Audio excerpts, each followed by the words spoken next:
কেমন চকচক করছে। এগুলো কিন্তু অনেকক্ষণ আগেই পড়ানো হয়ে গেছে। হ্যাঁ, এটা এখন পড়ানো হলো, কিন্তু এটা কিন্তু অনেকক্ষণ আগে পড়ানো হয়ে গেছে, তারপরেও চকচক করছে। কেমন লাগলো তোমার পড়ে? অসাধারণ। আমি তোর কাছে এক একবার এক রকম পড়বো এবার থেকে। ঠিক আছে, শখ থাকলো। ঠিক আছে, বেশ পড়ে একটা স্যাটিসফ্যাকশন আছে।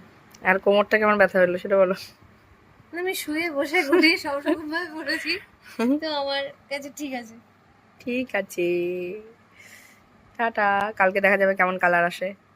মানে কি হয়েছে বুঝতে পারছি না। এটা পাপড়ি, আমি এতদিন আমার মেহেন্দি পাপড়ি হয়ে যেত, পাপড়ি হয় নাই। পাপড়ি তো কোনো প্রশ্নই নেই। আমি ঘষা দিলেও উঠছে না। এই যে ঘষা দিলেও উঠছে না। 2 হাত ঘষে দাও, দেখো। অসম্ভব। এই যে এই যে এই যে কোনো ইয়ে নেই। এই যে নেই নেই কিচ্ছু নেই। আমি একটু দাঁড়িয়ে হচ্ছে না, কিচ্ছু হচ্ছে না, কিচ্ছু হচ্ছে না। ইরাম